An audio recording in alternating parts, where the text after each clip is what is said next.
Hello, dear student. As we know that we have completed two parts, and this is the third part of history, chapter 1, right? And the heading is names of the land. अब in this heading we have to discuss about the land name, है ना?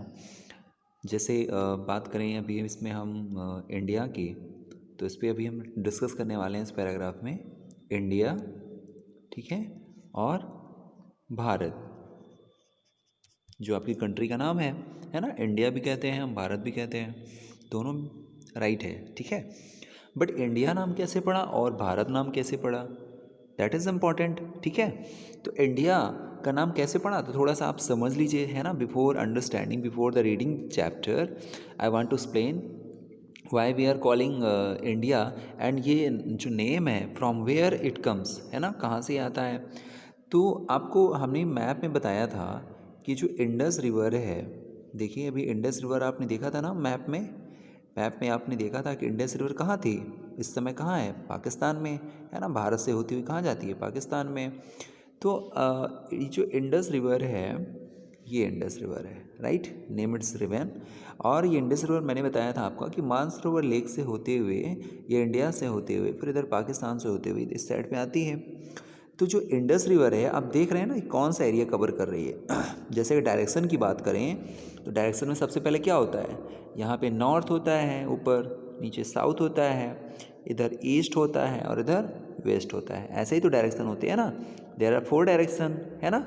North just ऊपर, south नीचे, east here and west here.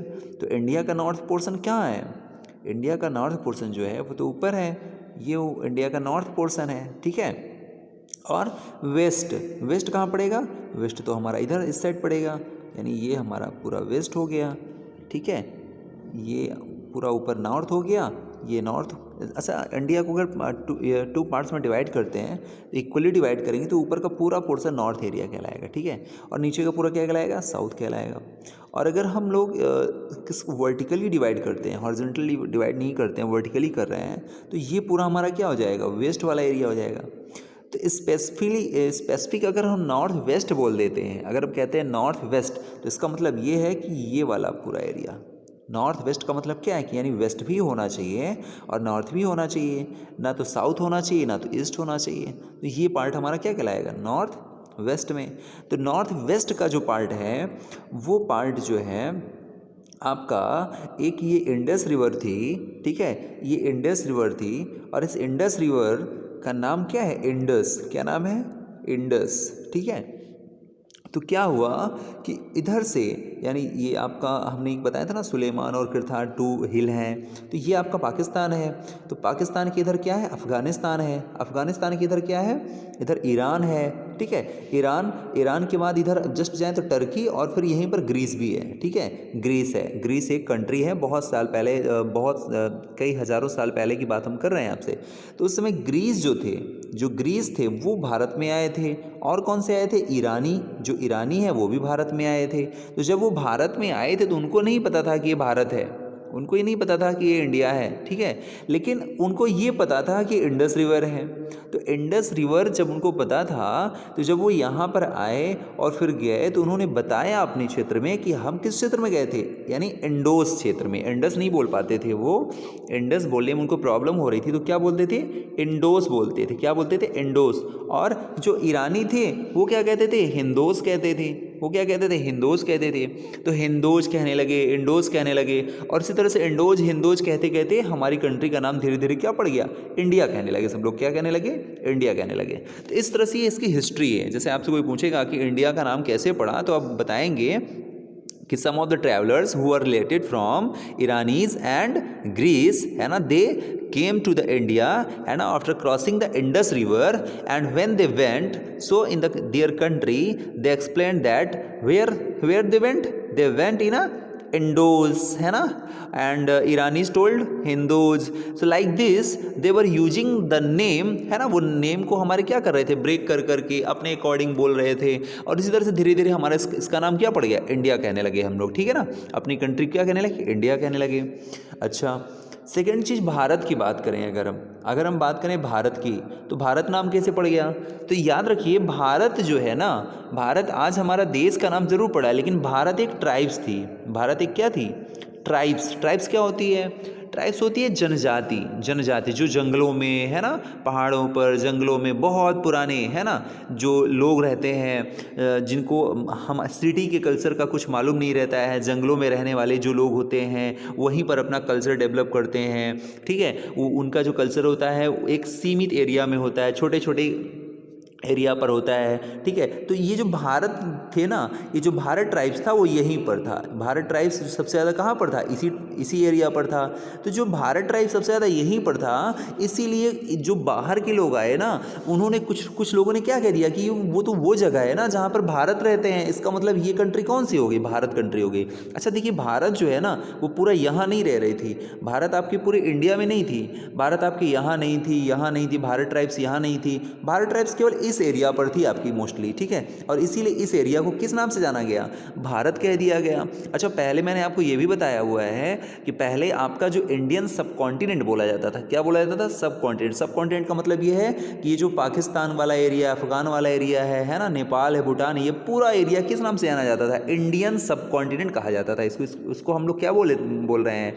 Indian सब continent. और सब continent का मतलब होता है कि कई कंट्रीज का छोटा छोटा पार्ट मिलकर एक बड़ा सा कंट्री बनना, जो हमारे ही कंट्री के नाम पर इंडियन सब कॉन्टिनेंट हम बोलते हैं उसको। ठीक है, तो इस तरह से आपको, आई होप आपको हिस्ट्री समझ में आ गई होगी कि according to the tribes of Bharat, यानी जो भारत ट्राइब्स थी, है ना, इसी को बाद में ये लोग कहने लगे कि भाई उधर जाओ तो भारत ट्राइब्स मिलती है। तो भारत ट्राइब्स का मतलब लोग उसको भारत ही कहने लगे। अच्छा, उधर भारत मतलब उधर भारत मिलता है। अच्छा, तो भारत का मतलब, अच्छा उधर का जो देश है उधर भारत है, तो लोग भारत कहने लगे धीरे धीरे। राइट, तो ये आपको इसमें पढ़ने के लिए, अभी हम जब इस पैराग्राफ में पढ़ेंगे तो ये हमें समझ में आएगा। हालांकि इसमें बहुत ही ब्रीफ दिया हुआ है, but I explain to you, and if you understand clearly and attentively, so you can understand. Okay, so names of the land, two of the words we often use our country or India और Bharat, to word use करते हैं हम लोग अक्सर, है ना।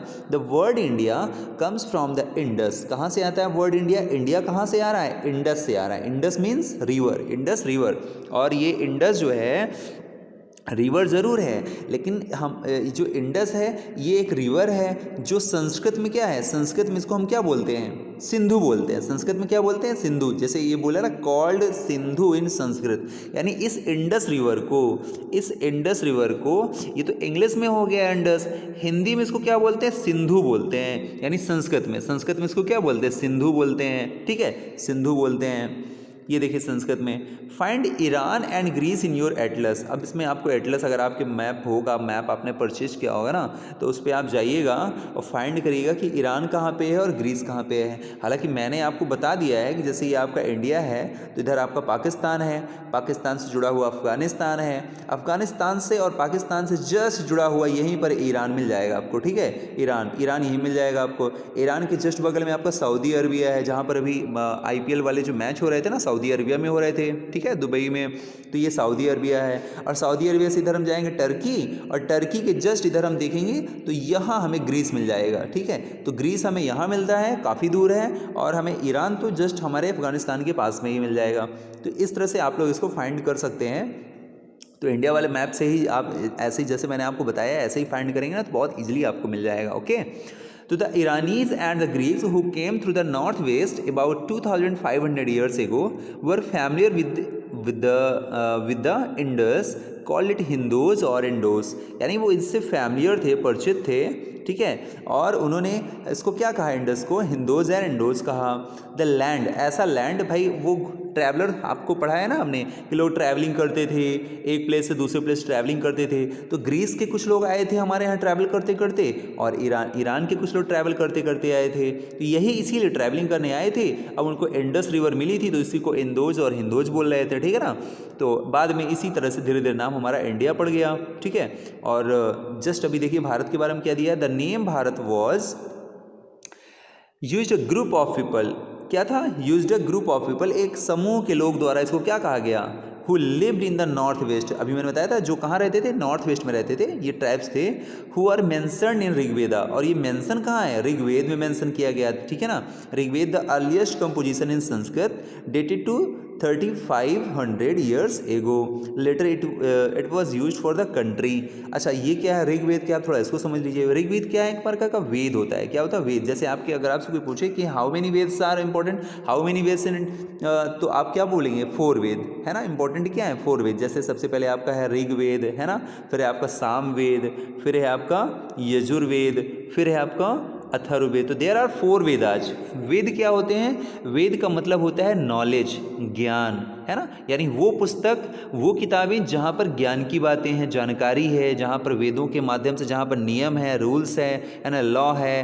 तो जो रूल्स है, लॉ है, और हमारी कंट्रीज़ के बारे में जो कल्चर है, कैसे पर्सन को रहना है, तो ये सारी जो बातें हैं, नॉलेज, ये आपकी वेदों में है। कहाँ पर है, वेदों में। बहुत ही एंशियंट बुक्स आप कह सकते हैं, ठीक है ना, ऐसी एंशियंट बुक्स जो बहुत ही क्या मानी जाती है, हमारी एक रिलीजियस बुक्स मानी जाती हैं, ठीक है ना, धार्मिक किताबें मानी जाती हैं वेदों को। वेदों के हिसाब से ही हम लोगों ने अपना कल्चर क्या किया, डेवलप किया हुआ है आगे। तो उसमें से ऋग्वेद जो है, जो पहला ग्रंथ है, सबसे पहला इंपॉर्टेंट जो हमारा ऋग्वेद है, उसी में भारत का वर्णन है, उसी में भारत का जिक्र दिया गया है। कहा गया है कि भारत क्या था, भारत वो था कि the name of Bharat was used of group of people, कुछ लोगों के समूह द्वारा भारत इस्तेमाल किया गया। Who lived in the north west, जो हम कहाँ रहते थे, नॉर्थ वेस्ट में। मैंने आपको बताया ना भी नॉर्थ वेस्ट क्या है, जैसे ये इंडिया है तो हमारा नॉर्थ क्या है, ये नॉर्थ है और ये वेस्ट है, यहाँ पर रहते थे।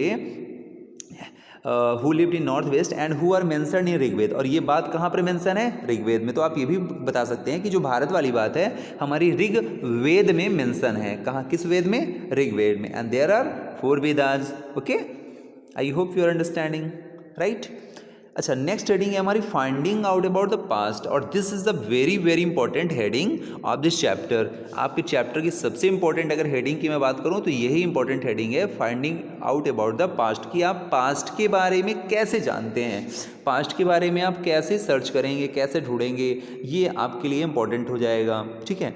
अच्छा, इसके बारे में देख लेते हैं, ये क्या दिया हुआ है, थोड़ा सा आप दिमाग में सोचिए क्या दिया हो सकता है ना। इसमें दिया है a page from a palm leaf manuscripts, this manuscripts was written about the 1000 year ago, the palm leaves are cut into the pages and tied together to make books, to see a birch bark manuscripts, turn to the page number 37। अभी क्या बोल रहा है, आप लोगों को कुछ पता चल रहा है। अब देखिए मैं बताता हूँ आपको, जब हम पास्ट की बात करें, एक वर्ड आया यहाँ पे मनुस्क्रिप्ट्स। मनुस्क्रिप्ट्स क्या होता है, पहले आप ये समझ लीजिए। मनुस्क्रिप्ट्स का मतलब होता है, देखिए मनु मीन्स होता है हैंड, मनु मीन्स क्या होता है, हैंड होता है, हैंड मतलब समझते हैं ना, हाथ। तो स्क्रिप्ट मतलब क्या होता है, राइटिंग। स्क्रिप्ट मतलब क्या होता है, राइटिंग। देखिए इसमें मनु दिया है, स्क्रिप्ट दिया है, तो मनु मतलब क्या बताया मैंने, हैंड बताया आपको, ठीक है। और स्क्रिप्ट मतलब क्या बताया मैंने, राइटिंग बताया आपको, राइटिंग। इसका मतलब क्या हो गया, हैंड राइटिंग, यानी हाथ से लिखी गई जो राइटिंग है, हाथों से जो हम लिखते हैं उसको क्या कहा गया, मनुस्क्रिप्ट्स कहा गया। अब क्लियर हो गया, मनुस्क्रिप्ट्स क्लियर हो गया, हाथों से लिखी गई जो बात होती है, हाथों से जो हम लिख रहे हैं, मनुस्क्रिप्ट्स हो गया। मशीन से नहीं, कुल मिला के बताने की कोशिश कर रहा है कि मशीन का काम नहीं हुआ है यहाँ पर, हाथों से सब चीज़ लिखा गया, किससे, हैंड रिटन, इसलिए उसको मनुस्क्रिप्ट्स कहा गया। अब मनुस्क्रिप्ट्स में केवल इतना ही नहीं है, मनुस्क्रिप्ट्स में थोड़ा और भी है। क्या कहा गया, this manuscripts written about 1000 years ago, हजारों साल पहले ये बात लिखी गई थी। तो हजारों साल पहले अगर ये बात लिखी गई थी तो उसका मतलब ये था कि पहले क्या था, पहले पेपर नहीं रहे होंगे, है ना, मशीन नहीं रही होगी, तो फिर कैसे लिखा होगा उन लोगों ने कहाँ लिखा होगा। तो आप एक चीज़ याद रखिए, जैसे एक ट्री होते थे हिमालय के क्षेत्रों में, अगर हम जाएं हिमालय वाले एरिया पर, तो ऐसे ट्रीज होते थे जिनकी ये जो आप बोलते हैं ना स्टेम, ये जो स्टेम होती थी ना उनकी, ये इसमें कई सारी लेयर से कवर होती है ना। जैसे आप कोई पेड़ को आपने देखा होगा, किसी पौधे को आप अगर तोड़े उसको देखा होगा तो ऊपर उसकी एक लेयर लगी रहती है, उसको अगर हम निकालते हैं तब उसके अंदर का पेड़ दूसरे कलर का दिखता है, बाहर का जो हमारा स्टेम है वो दूसरे कलर का दिखता है उसका, है ना, वो कलर डिफरेंट होता है, बाहर भूरे रंग का दिखता है ना, ब्राउन कलर का, और अंदर देखते हैं तो पूरा वाइट दिखता है या कुछ अलग येलो कलर कलर का दिखता है हल्का सा, है ना, हल्का येलो। तो ये जो ऊपर की जो लेयर होती है ना, ये लोग इस लेयर को निकाल लेते हैं। क्या कर लेते थे? निकाल लेते थे। तो उसकी एक परत को, पेड़ जैसे लगा हुआ है, जैसे ये पेड़ है, ठीक है, तो इसकी एक परत को यहाँ से ऊपर से चारों तरफ से निकाल लेते थे। जब निकाल लेते थे तो निकालने के बाद क्या कर देते थे? उसको ऐसे ही स्ट्रेट कर देते थे, फैला देते थे, ठीक है, ऐसे उसको फैला देते थे और फिर यहाँ पर राइट करते थे, यहाँ पर राइट करते थे, ठीक है ना। तो ये इसी को क्या बोला गया? बार्क बोला जाता है। बार्क मतलब एक पेड़ों की खाल जैसे कह सकते हैं, जैसे जानवर की खाल होती है ना, वैसे ही पेड़ों की जो ऊपर की खाल है ना, वो बार्क होती है, ठीक है। तो बिर्च बार्क, तो यहाँ पर वो राइट करते थे। अब सोचिए यहाँ पर वो राइट कर रहे हैं तो किससे राइट कर रहे हैं? हैंड से राइट कर रहे हैं, और हैंड से राइट कर रहे हैं मतलब मनुस्क्रिप्ट से। तो मनुस्क्रिप्ट इस तरह से बनाई जाती थी। बहुत सारे पाम भी होते थे, यानी लीव्स भी होती थी, पत्तियाँ होती थी बड़ी बड़ी, है ना, बहुत बड़ी बड़ी पत्तियाँ होती थी, लीव्स होती थी। तो लीव्स में भी लिखते थे। लिखने के लिए बहुत सारे टूल्स का इस्तेमाल कर लेते थे, जैसे कोई शार्प टूल है, उससे गड़ा गड़ा कर लिखते थे। अब तो मतलब उनको बात कोई ना कोई समझ में जो आती थी वो यहाँ लिखते जाते थे। कौन लिखता था? जो लर्ड मैन रहे होंगे, जो थोड़ा बहुत पढ़े लिखे दिमागदार रहे होंगे, उन्होंने इसको लिख लिख के रखा होगा। लेकिन याद रखिए, ये सारी चीज़ें क्या होती गई? मनुस्क्रिप्ट। धीरे धीरे इनको कीड़े मकोड़े खाते गए, है ना, इंसेक्ट जो है जो आए तो इनको खाते गए, तो धीरे धीरे नष्ट भी हो गई। बहुत सारी क्या हो गई? फिनिश हो गई। अच्छा, जो हिस्टोरियन है उनको हिस्ट्री राइट करना है तो मनुस्क्रिप्ट्स की ही हेल्प से राइट करते थे। जैसे पहले हिस्टोरियन उनको हिस्ट्री राइट करना है तो सबसे पुरानी जो हिस्ट्री राइट करने की बात अगर करें, सबसे पुरानी बात तो कहाँ से मिलती थी? मनुस्क्रिप्ट से मिलती थी। मनुस्क्रिप्ट्स के लोग इस्तेमाल कर, मनुस्क्रिप्ट में जो बातें होती, तो मनुस्क्रिप्ट तो कीड़े खा जाते थे, है ना, डिस्ट्रॉय हो जाती थी, सड़ जाती थी, गल जाती थी। लेकिन कुछ मनुस्क्रिप्ट्स बच जाती थी, ठीक है ना। कुछ मनुस्क्रिप्ट्स क्या होती थी? बच गई थी। कैसे बच गई थी? बहुत सारे जो लर्डमैन थे उन्होंने उसको कहाँ रख दिया था? टेम्पल में रख दिया था, ठीक है ना। टेम्पल में, है ना, मोनेस्ट्रीज में, है ना, मठों में इकट्ठा करवा के रख दिया। तो जो टेम्पल में, मोनेस्ट्रीज में जो मनुस्क्रिप्ट रखी गई थी सुरक्षित, वो बच गई थी कुछ थोड़ा, ठीक है। उसी का एक पार्ट ये यहाँ पर आप देख रहे हैं, ठीक है ना। ये क्या है? आपका एक मनुस्क्रिप्ट है। ये देखिए थोड़ा सा कटा हुआ, टूटा हुआ, जो कुछ भी है वो पिक्चराइजेशन में आपको दिखाया गया। देखिए यहाँ पे टूटा हुआ है, ठीक है। तो इस तरह से आपको, हालांकि इसकी राइटिंग आपको समझ में नहीं आ रही क्या लिखा हुआ है। अब आइए थोड़ा डिस्कस करते हैं finding out about the past. तो मैंने एक आइडिया बता दिया आपको कि इस तरह से हम लोग मनुस्क्रिप्ट से डेटा फाइंड करते थे और फिर जो हिस्टोरियन है उन हिस्ट्री को राइट करते थे। आइए लेट्स देखते हैं इसमें। There are several ways to of finding out about the past को फाइंड करने का कोई एक ही तरीका नहीं था, मनुस्क्रिप्ट ही नहीं था। इसका मतलब ये था कि उसके आगे भी कुछ हम लोगों ने फाइंड किया होगा। बट सबसे पहले देखते हैं, वन इज, उनमें से एक क्या था? To search for and read books that were written long ago, जो बहुत समय पहले, अगर हमें ये पता करना है कि सबसे पहले कौन सी बुक लिखी गई, कैसे लिखी जाती है, तो दीज आर कॉल्ड मनुस्क्रिप्ट्स। उनको हम क्या कहते हैं? मनुस्क्रिप्ट्स कहते हैं। एक बार फिर से देख लेते हैं। There are several ways of finding out about the past. One is to search for and read books that were written long ago, जो सबसे पहले लॉन्ग है ना, बहुत ज़्यादा लॉन्ग, ठीक है, पहले राइट की गई। These are called manuscripts, right? तो manuscripts उसे कहा गया because they were written by hand। देखिए मैंने पहले ही बताया था ना आपको यहाँ से अंडरलाइन कर लेना है मनुस्क्रिप्ट्स के बारे में, ठीक है ना। Because they were written by hand, ये हैंड से राइट होती थी। अच्छा, ये हैंड से राइट होती थी। मनुस्क्रिप्ट्स को अगर हम ब्रेक करें, ये मनुस्क्रिप्ट्स नाम आया कहाँ से? तो this comes from Latin word. एक लैटिन वर्ड है, ये कैसा वर्ड है? इंडियन वर्ड नहीं है, लैटिन वर्ड है, मनु। यानी मनु कहाँ से है? मनु मीन्स क्या होता है? हैंड होता है। मनु मीन्स क्या होता है? हैंड। अभी मैंने आपको बताया ही है।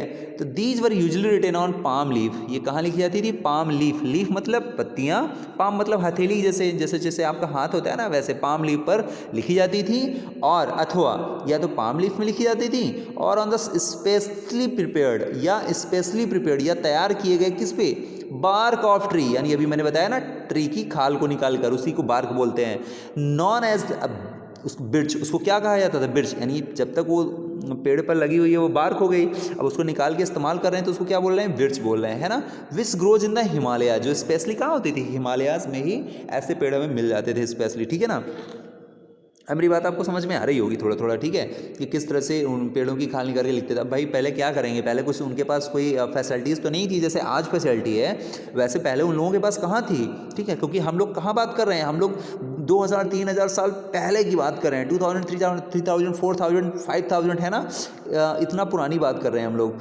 Over the years many manuscripts were eaten away. अब ये देखिए, जैसे जैसे समय गुजरा क्या हुआ कि जो मनुस्क्रिप्ट्स थी वर ईटेन, अवे बाय इंसेक्ट यानी डिस्ट्रॉय हुए, कीड़ों ने खा लिया। सम वर डिस्ट्रॉयड हुई, बट मैनी, लेकिन उनमें से जो बहुत सारी थी वो क्या हो गई, हैव सर्वाइव्ड, अभी भी बची हुई हैं। Often preserved in temples and monasteries, जो कहाँ कहाँ प्रिजर्व की गई, टेम्पल और मोनेस्ट्री। आपसे क्वेश्चन ही पूछा जाएगा कि मान लीजिए आपसे मनुस्क्रिप्ट जो थी वो कैसे डिस्ट्रॉय हो जाती थी, तो आप बताएंगे कि उनको इंसेक्ट और कीड़े खा डालते थे। क्यों? क्योंकि वो पहले आज की तरह की तो थी नहीं, पेड़ जो पेड़ों की बार्क से ही तो था, तो वो तो धीरे धीरे सड़ेगा भी ना, गलेगा भी, कितना भी मजबूत होगा। तो दीज बुक्स, अच्छा मनुस्क्रिप्ट से जो बुक बनाई जाती थी, these books dealt with the kinds of subject, इनमें बहुत सारे सब्जेक्ट होते थे। मनुस्क्रिप्ट से जो बनती थी मनुस्क्रिप्ट्स, तो इसमें बहुत सारी बातें लिखी जाती थी। क्या लिखी जाती थी? रिलीजियस बिलीफ, धार्मिक विश्वास, बताया जाता है कि लोग किस तरह से अपने अपने धर्म को मानते हैं, क्या क्या प्रैक्टिस करते हैं, क्या क्या रीति रिवाज करते हैं, क्या क्या कल्चर अपना एक्सेप्ट किया हुआ है ना।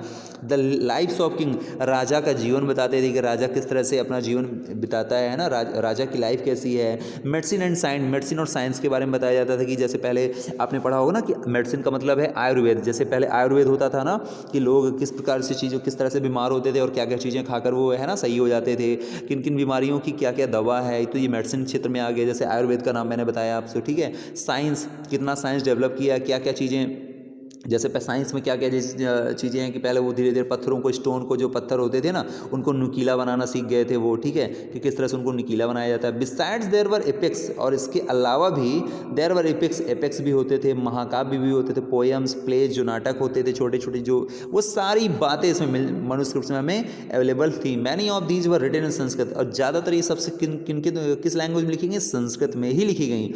अदर वर इन प्राकृत, पहली तो बात तो संस्कृत में लिखी गई लैंग्वेज में, दूसरी बात प्राकृत लैंग्वेज में। प्राकृत क्या होती थी? प्राकृत इज द, आप कह सकते हैं कि such a language that is used by the ordinary people. ये देखिए दिया भी इसमें, language used by ordinary people, जो साधारण लोगों के द्वारा, यानी प्राकृत लैंग्वेज ऐसी लैंग्वेज थी जो जैसे सभी लोग जो लैंग्वेज बोलते हैं, जैसे आज आप अपने क्षेत्र में क्या बोलते हैं? हिंदी बोलते हैं। तो हिंदी क्या है हमारी? एक ऑर्डिनरी पीपल लैंग्वेज हो गई ना, कि सभी लोग इसको बोल पा रहे हैं। लेकिन हम तमिल में जाएंगे तो वहाँ दूसरी लैंग्वेज बोली जाती है। तो आप इस तरह से समझिए कि जो लोग नॉर्मली जो चीज़ बात करते थे जिस लैंग्वेज में, उस लैंग्वेज में भी लिखी गई थी मनुस्क्रिप्ट, ठीक है ना।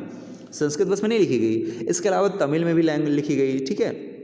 We can also study inscriptions, और इसके अलावा हम अब मनुस्क्रिप्ट्स की जब आगे बात करें, अभी तो पहली बात तो जब डेवलपमेंट धीरे धीरे, अब देखिए धीरे धीरे विकसित हो रहा है ना, डेटा को कलेक्ट करना, डेटा को राइट करना, तो पहले उन्होंने मनुस्क्रिप्ट्स का सहारा लिया।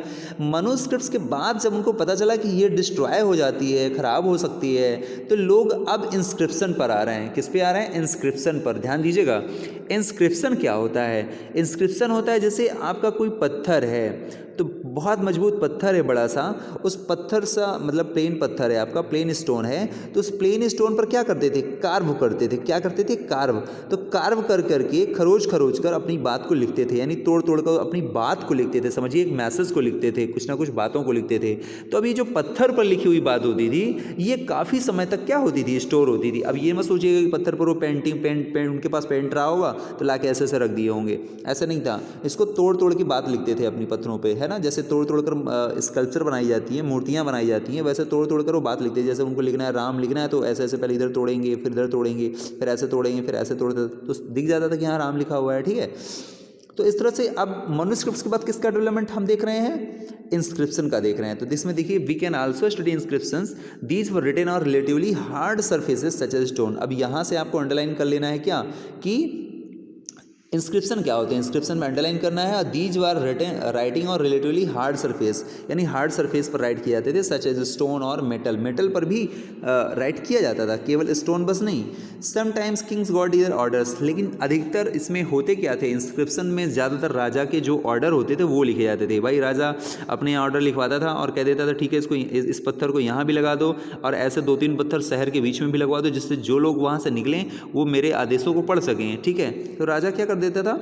अपने आदेशों को जो है इन पर चारों तरफ, राज्य के चारों तरफ भी एक ही बात को जो है कई पत्थरों में राइट करवा के उसको हर जगह रखवा देता था, जिससे जो लोग निकलते थे, तो अब इंस्क्रिप्शन में भाई लिखा है तो वो थोड़ी टूट जाएगा, उसको तो कीड़े खाएंगे, है ना। साल है ना, हजारों साल तक वो तो वैसा का वैसा रह सकता है, थोड़ा बहुत उसमें डिस्टर्बेंस, लेकिन कई सालों तक वो जो है उसमें कोई प्रॉब्लम नहीं आती थी। तो समटाइम्स क्या होता था, Kings got there orders inscribed so that people could see, जिससे लोग इसको सी कर सकते थे, रीड कर सकते थे, ओबे देम, और उसी के अनुसार पालन भी करते थे जो राजा का आदेश होता था।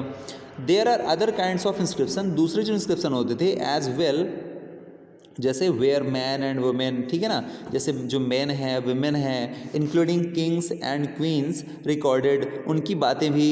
जो दूसरे इंस्क्रिप्शन होते थे उनमें जो साधारण लोग जो राज्य में रहते थे ना, उनकी बातें भी लिखी जाती थी कि वो किस तरह से अपनी लाइफ सर्वाइव करते हैं। रिकॉर्डेड दैट डिड, उन्होंने क्या किया। For example Kings often kept records of victories in battle, और बहुत सारे इंस्क्रिप्शन ऐसे होते थे जिसमें राजा अपनी विजयों का वर्णन करता था, जैसे मैंने यहाँ युद्ध किया तो मैं जीत गया, मैंने दूसरी विक्ट्री यहाँ भी ली, तीसरी विक्ट्री मुझे यहाँ मिली, है ना।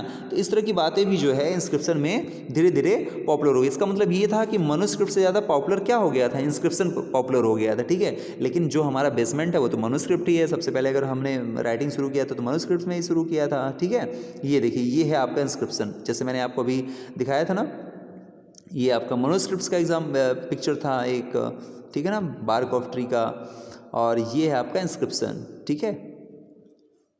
समझ में आ रहा है ना।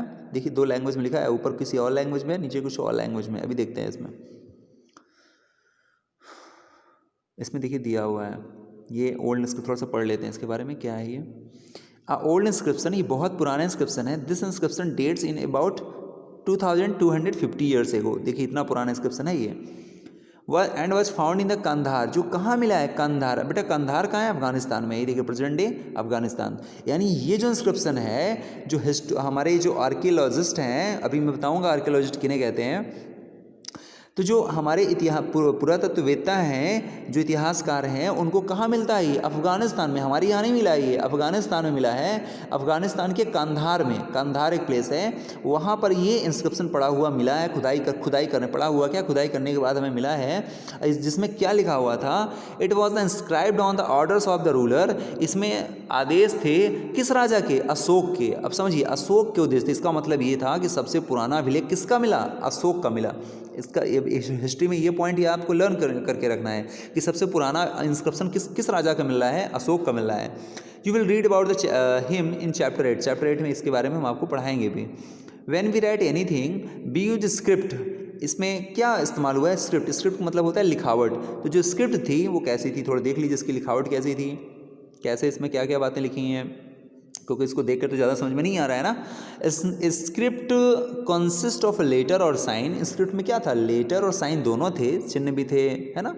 When we read what written on speak we use a language, this inscription was inscribe to different scripts. यानी इसमें जो है टू, ये देखिए यहाँ से आप देखिए तो एक दूसरी लैंग्वेज लग रही है, और ऊपर की जो लिखावट है वो कुछ दूसरी लग रही है। यहाँ के जो सिंबल हैं वो अलग लग रहे हैं, यहाँ के सिंबल और राइटिंग अलग लग रहे हैं। तो है क्या कि पहली वाली ग्रीक है, जो टॉप में है वो ग्रीक लैंग्वेज है। अभी मैंने बताया ना ग्रीक कंट्री कहाँ पे है, ग्रीस कहाँ पे है, बताया ना, टर्की के पास में उधर, तो उसी को याद रखना है आपको। ग्रीक वहाँ पे है, एंड अरेमिक, और जो नीचे वाली लैंग्वेज वो अरेमिक है। कैसी लैंग्वेज है, अरेमिक, अफगानिस्तान से मिली है। तो इसका मतलब ये था कि अफगानिस्तान में उस समय कौन सी लैंग्वेज बोली जाती थी, यानी ग्रीक की लैंग्वेज बोली जाती रही होगी और अरेमिक की लैंग्वेज बोली जाती रही होगी। अरेमिक क्या है, मिक्स लैंग्वेज है। Which were used in this area, जो इस एरिया में इस्तेमाल की जाती थी। इसीलिए अब देखिए अफगानिस्तान में क्यों मिल रहा है, क्योंकि उस समय मैंने आपको बताया ना कि अफगानिस्तान है, पाकिस्तान है, ये पूरा एक इंडियन सब कॉन्टिनेंट था। अशोक जब शासन कर रहा था तो वो वहाँ तक भी उसने शासन किया होगा, ठीक है। अब अशोक को थोड़ी मालूम था कि कल के दिन आगे यहाँ पर इंडिया यहाँ से डिवाइड हो जाएगा, बॉर्डर बन जाएगा, ये पाकिस्तान हो जाएगा, अफगानिस्तान हो जाएगा, है ना। पाकिस्तान तो आप देखते हैं ना कि कब बनता है, जिस समय हमारा देश आज़ाद होता है उसके जस्ट पहले पाकिस्तान एक नया कंट्री के रूप में सर्वाइव होता है, बनता है ना। अब थोड़ा सा बात करते हैं ये जो हिस्ट्री के बारे में, और ये जो हमें चीज़ें मिल रही हैं, मनुस्क्रिप्ट्स है, इंस्क्रिप्शन है, इन सब की जानकारी कैसे हमारे पास तक आ पाती है, इसके लिए कौन से ऐसे लोग हैं जो हमारे पास तक ये जानकारी पहुंचाते हैं, तो उनके बारे में भी हम थोड़ा सा पढ़ लेते हैं, ठीक है। तो ये देखिए इसमें दिया हुआ है, there were many other things, बहुत सारी ऐसी चीज़ें हैं, that were made and use in past, जो पास्ट में हुई और बनी। Those who study the objects, जो इनको, अब देखिए अंडरलाइन करिए यहाँ से, बहुत इंपॉर्टेंट बात हम आपको बताने जा रहे हैं, ठीक है। Those who study these objects, जो इन ऑब्जेक्ट्स को क्या करते थे, रीड करते थे। यानी खुदाई में एक्सकवेशन होता है। एक्सकवेट मतलब होता है खुदाई करना, डिगिंग करना। खुदाई करने के बाद जो भी चीज़ हमें मिलता था तो उसकी स्टडी की जाती थी। तो those who study these objects, जो इन ऑब्जेक्ट की स्टडी करते थे, आर कॉल्ड आर्कियोलॉजिस्ट कहा गया। आप याद रखिएगा उनको क्या कहा गया, आर्कियोलॉजिस्ट। तो आप कह सकते हैं कि archaeologist are those person who study about the past की जो थिंग्स थी, कौन कौन से, इंस्क्रिप्शन हैं, क्वाइंस हैं, है ना, बोन्स हैं, इन सब चीज़ों के बारे में जो कुछ भी स्टडी करते हैं जो, उनको आर्कियोलॉजिस्ट बोलते हैं हम। ठीक है, आर्कियोलॉजिस्ट याद रखिएगा। आर्कियोलॉजिस्ट भी एक जॉब होती है, ऐसी जॉब बहुत टफ होती है। ठीक है, आप भी चाहें तो आप आर्कियोलॉजिस्ट की स्टडी, आप भी आर्कियोलॉजिस्ट बन सकते हैं। जैसे लोग डॉक्टर बनते हैं, है ना, डॉक्टर बनते हैं, पुलिसमैन बनते हैं, इंस्पेक्टर बनते हैं, है ना, डीएम बनते हैं। इस तरह से आप भी yes of course you can make archaeologist बन सकते हैं। लेकिन याद रखिएगा this is a tough job, बहुत टफ जॉब होती है। आप लोगों को रेडी रहना पड़ेगा, लेकिन बड़ी इंटरेस्टिंग जॉब होती है। इंटरेस्टिंग जॉब का मतलब ये होता है कि आपको हर जगह खुदाई करना पड़ेगा, है ना। खुदाई करने के दौरान जो भी मिलेगा आपको स्टडी करना पड़ता है। कभी कभी आपको बोन्स मिल जाएगी तो बोन्स में भी आपको स्टडी करना पड़ेगा कि ये बोन्स कितनी पुरानी है, इसके बाद जो लोग आए वो कितने पुराने हैं। और अच्छा, ये सब स्टडी करने के पीछे रीज़न क्या है? जब तक रीजन करें इसको जब तक हम लोग स्टडी करेंगे नहीं तो हमें पता कैसे चलेगा कि हाँ इतने सालों पहले क्या हुआ था, फिर उसके बाद क्या हुआ था, है ना।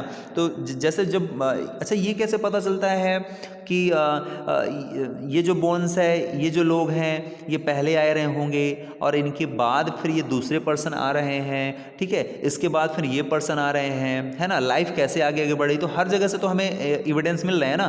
तो इसका डिफरेंस कैसे निकाल देते हैं? तो मैंने आपको बताया था ना, कार्बन डेटिंग। क्या बताया था मैंने आपको? कार्बन डेटिंग, है ना। कार्बन डेटिंग, कार्बन 14 मैंने आपको एक बताया था कि डेटिंग की जाती थी इसकी। क्या की जाती थी? डेटिंग।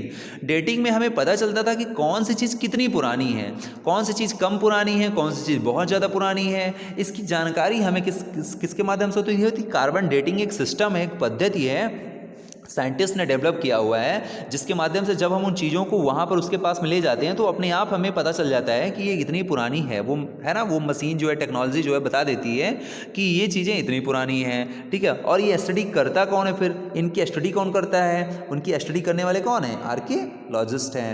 ठीक है, तो बहुत कुछ आपको मैंने बता दिया है, अब आपको शायद समझ में आ रहा होगा। तो they study the remains of buildings. ये क्या क्या स्टडी करते हैं? जो आर्कियोलॉजिस्ट हैं ये क्या क्या स्टडी करते हैं? अभी तो हमने कहा कि जो स्टडी करते हैं उनको आर्कियोलॉजिस्ट कहते हैं। अब हम कह रहे हैं कि क्या क्या स्टडी करते हैं। तो रिमेन्स ऑफ बिल्डिंग, यानी जो बहुत पुरानी बिल्डिंग है, मान लीजिए आज भी टूटी फूटी बची हुई है, मान लीजिए, तो उसकी स्टडी करते हैं। जो made of stone and brick, जिनसे बनी हुई है।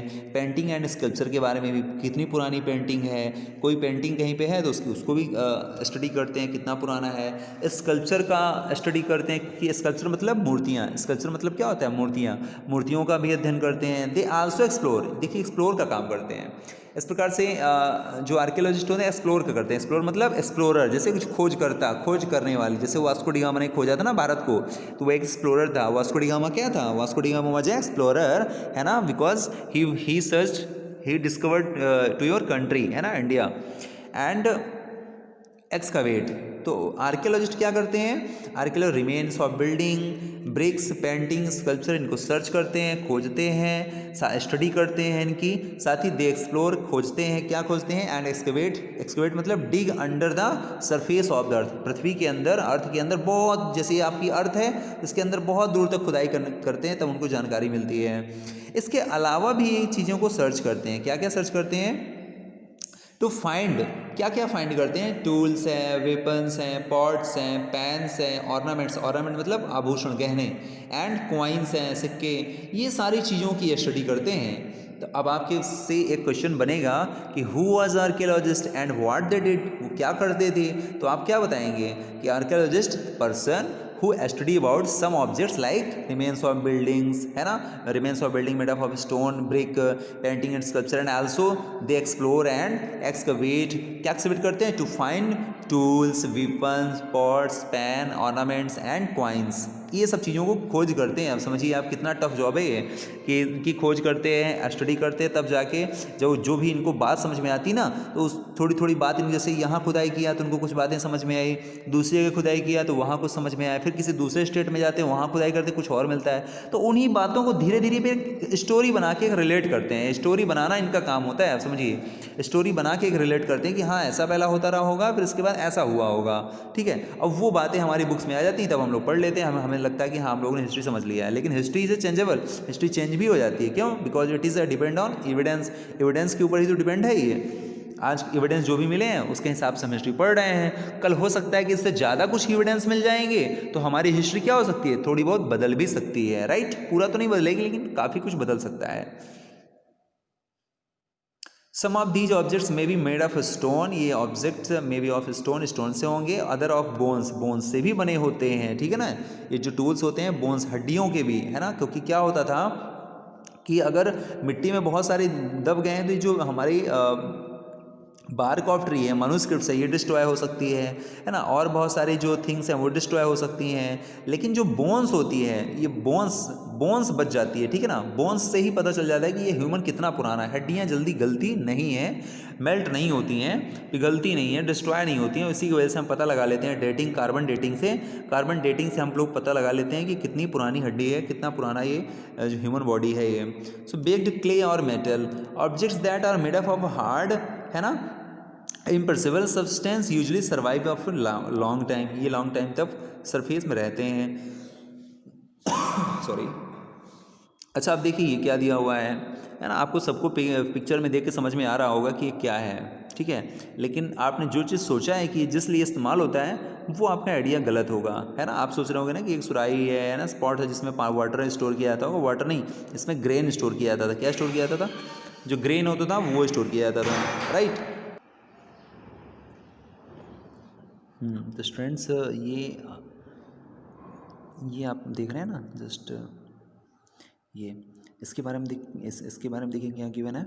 Left a pot from a old city, a pot from a old city, pots like these were used about 4700 years ago. इतना पुराना पॉट्स है ये। ठीक है, तो किस लिए इस्तेमाल होता था, मैंने क्या बताया, टू कीप अ ग्रेन्स रखने के लिए, है ना, not to having water. Right में क्या है, ये राइट में क्या दिया है, सिल्वर कॉइन्स हैं, सिल्वर कॉइन्स। अब आपको लग रहा होगा सर ये कॉइन्स ऐसे ही बोल रहे हैं आप, लेकिन ये कॉइन्स थे। ठीक है, ऐसे कॉइन्स बनते थे क्योंकि पहले सिल्वर के थे। और ये देखिए इसमें होल मार्क किया गया है और यहाँ पर भी मार्क किया गया है। देखिए कुछ कुछ बना हुआ है इस तरह से, और इसी को इन्होंने कॉइन्स कह दिया। और इसी ये किस लिए इस्तेमाल होते थे, ट्रेडिंग में, ट्रेड करते थे ना, वो व्यापार करते थे, तो ट्रेडिंग में कॉइन्स का इस्तेमाल होता था।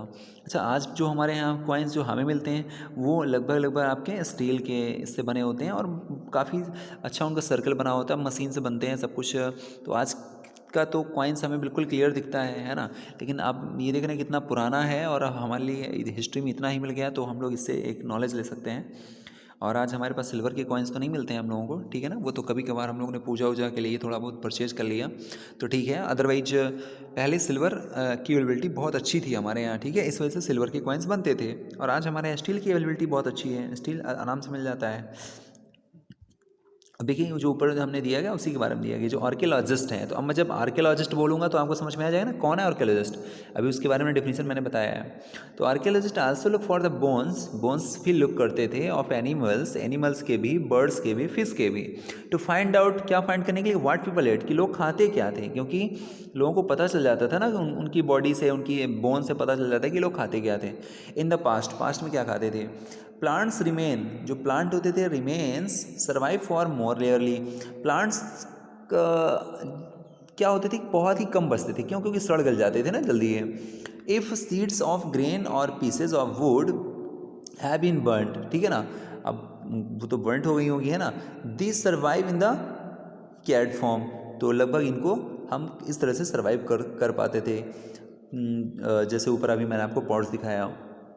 और हिस्टोरियन दैट इज स्कॉलर्स, जो हिस्टोरियन स्कॉलर्स थे, मतलब विद्वान थे, हो स्टडी द पास्ट, जो पास्ट के बारे में स्टडी करते थे। So often use the word source to refer the information found from manuscripts, manuscript से जो भी इंफॉर्मेशन उनको मिलती थी उनको, है ना, इंस्क्रिप्शंस एंड आर्कियोलॉजी, तो क्या करते थे, जो उनको इन्फॉर्मेशन कहाँ से मिलती थी, या तो मनुस्क्रिप्ट से सबसे पहले मिलती थी, या तो इंस्क्रिप्शन से मिलती थी, है ना, आर्कियोलॉजिस्ट यानी और भी पुरानी चीज़ों से, आर्कियोलॉजी का मतलब जो भी टूल्स हैं, है ना, पॉट्स हैं, इन सब चीज़ों से मिलती थी।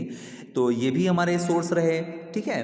वंस सोर्स आर फाउंड, अगर एक बार कोई सोर्स मिल जाता था तो लर्निंग अबाउट द पास्ट, तो पास्ट का हम क्या कर देते थे, लर्निंग करना शुरू कर देते थे, बिकम्स एन एडवेंचर, एक एडवेंचर की तरह होता था ये, as we reconstruct it bit by bit. और इसको फिर ये धीरे धीरे, जैसे एक सोर्स कहीं से मिल गया तो उसके बाद धीरे धीरे क्या करते थे, अपनी हिस्ट्री को प्रिपेयर करना शुरू कर देते, कि स्टोरी बनाना शुरू कर देते थे, कि अच्छा पहले ऐसे होता होगा, फिर इस तरह से, फिर इस तरह से लोगों ने काम शुरू किया, इस तरह से खाना पीना शुरू किया, इस तरह से, है ना, बिट बाय बिट, धीरे धीरे। इस तरह से कहा जाए तो so the historian and archaeologist, historian and archaeologist क्या है, लाइक डिटेक्टिव, डिटेक्टिव जानते हैं ना, डिटेक्टिव टीवी में देखा होगा आपने, डिटेक्टिव किन्हें कहते हैं, जो लोग, है ना, खोज करते हैं, जैसे कोई मर्डर हो जाता है ना किसी का, या कुछ और बात हो जाती है ना, चोरी हो गई बहुत ज़्यादा, तो फिर एक अच्छी पुलिस आती है ना, जिसको बेस्ट पुलिस बोलते हैं आप लोग, तो डिटेक्टिव होते हैं ना। तो डिटेक्टिव की तरह इनको भी हम कह सकते हैं कि जो हिस्टोरियन एंड आर्कियोलॉजिस्ट है, इनको डिटेक्टिव की तरह कहा जाता है। क्यों? क्योंकि who use all these source, क्योंकि सारे सोर्सेज का इस्तेमाल करते हैं, ये किसी एक सोर्स की वजह से काम नहीं करते कि इनको मनुस्क्रिप्ट्स में कुछ मिल गया तो वही बात को लाके तुरंत हिस्ट्री में राइट कर देंगे, ऐसा नहीं। मनुस्क्रिप्ट से भी मिलता है, फिर वही बात इंस्क्रिप्शन में मिलती है, फिर आर्कियोलॉजिस्ट यानी और भी जो इनको इंस्क्रिप्शन के अलावा भी जो इनको मिलता है, क्वाइंस है ना, ये सारी चीज़ें, इनसे भी जो इनको मिलता है, नॉलेज मिलता है। जैसे क्वाइंस क्या होता है, क्वाइंस जैसे मिलेगा तो क्वाइंस में किसी न किसी राजा के बारे में दिया होगा कि इस क्वाइंस को किसने चलाया है, कुछ ना कुछ तो नॉलेज मिलता ही है ना। पिक्चर है, पिक्चर कोई मिल गई तो उससे मिल जाता है। टेम्पल्स की जो दीवारें होती हैं, उनको, उनमें क्या होता है, कार्विंग होती है, खुदाई कर करके कुछ ना कुछ लिखा जाता है, वहाँ से कुछ नॉलेज मिल जाता है। तो इस तरह से हर जगह से जब इनको थोड़ा बहुत कुछ ना कुछ क्लू मिलता है, उसी क्लू को क्या करते हैं, to find out about our past, उसी से वो अपना हमारे जो पास्ट है उसको राइट करते हैं, ठीक है। ऐसे ही नहीं आर्कियोलॉजिस्ट कोई बात को तुरंत राइट कर देते, जब उनको पूरी तरह से फैक्ट कंफर्म हो जाते हैं, इसके बाद ही वो हिस्ट्री राइट करते हैं। ओके, नेक्स्ट हेडिंग है हमारी वन, पास्ट और मैनी।